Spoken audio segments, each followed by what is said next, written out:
নমস্কার বন্ধুরা, আপনারা কেমন আছেন? আশা করি ভালোই আছেন। এটা আমার প্রথম ব্লগ, ভুল হলে ক্ষমা করে দেবেন। আমাদের বাড়ি মনসা পুজো, তাই আমরা সবাই এসেছি গঙ্গা স্নান করতে এবং এখান থেকে গঙ্গা জল নিতে, কারণ এই গঙ্গা জল দিয়ে আমরা ভোগ রান্না করি। আমাদের স্নান হয়ে গেছে, আমরা গঙ্গা জলও নিয়ে নিয়েছি। এবার আমরা বাড়িতে যাব, বাড়িতে গিয়ে গঙ্গা জল রেখে প্রতিমা আনতে যাব। এই যে আমরা প্রতিমা আনতে চলে এসেছি।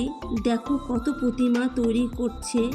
সামনে তো শ্রাবণের সংক্রান্তি, বেশিরভাগ মানুষ সংক্রান্তিতেই পুজো করে, আমিও তাই করতাম, কিন্তু ঠাকুরমশাই পাওয়া যায় না, এই জন্য শ্রাবণের প্রথম পঞ্চমীতে পুজো করি।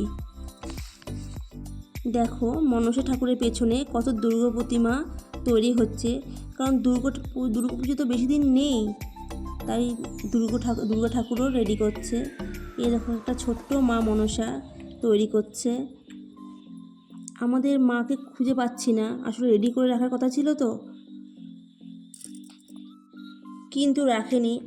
আমাদের বাইরে ওয়েট করতে বলল, দেখা যাক কতক্ষণে মাকে রেডি করে দেয়। চলো আমরা বাইরে ওয়েট করি।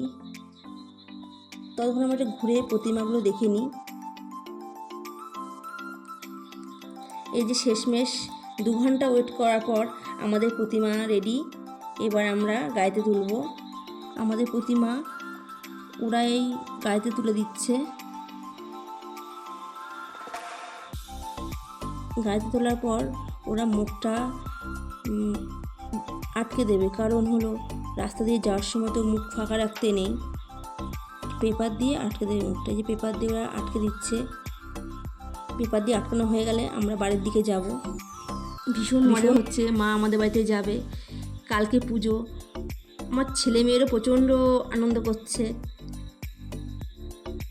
এবার বাড়ির দিকে যাওয়া যাক। এবার মাকে আমরা আমাদের বাড়িতে চলে এসেছে, মাকে এবার বরণ করে ঘরে তোলার পালা। মার বরণ হয়ে গেছে, এবার মাকে ঘরেও আনা হয়েছে। আমার ঠাকুর ঘরের জায়গাটা খুব ছোট, ঠাকুর ঘরটাই আমার ছোট। এবার খুব সাবধানে মাকে ঘরে ঢোকানো হবে।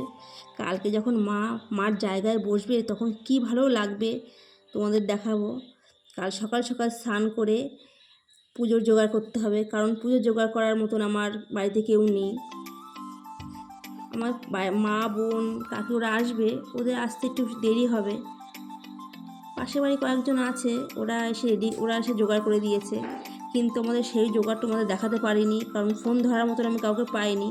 ঠাকুরমশাই পুজোয় বসে গেছে, যে পুজো করছে, মনে হচ্ছে মা সত্যি সত্যি বসে আছে। কি ভালো লাগছে দেখো বন্ধুরা, সত্যি পুজো করতে বসে এরকমই লাগে। দেখো পুজো হয়ে গেছে, আমাদের ওখানে হোম হচ্ছে, হোম প্রায় শেষের দিকে। তোমাদের ব্লগটা কেমন লাগলো অবশ্যই আমাকে জানাবে, আর যদি ভালো লাগে প্লিজ একটা লাইক করবে, কমেন্ট করবে। তোমাদের যদি আমার ব্লগটা ভালো লাগে তাহলে আমি নানা বিষয়ের উপর ব্লগ করতে আগ্রহী হব। তোমরা ভালো থেকো, সুস্থ থেকো।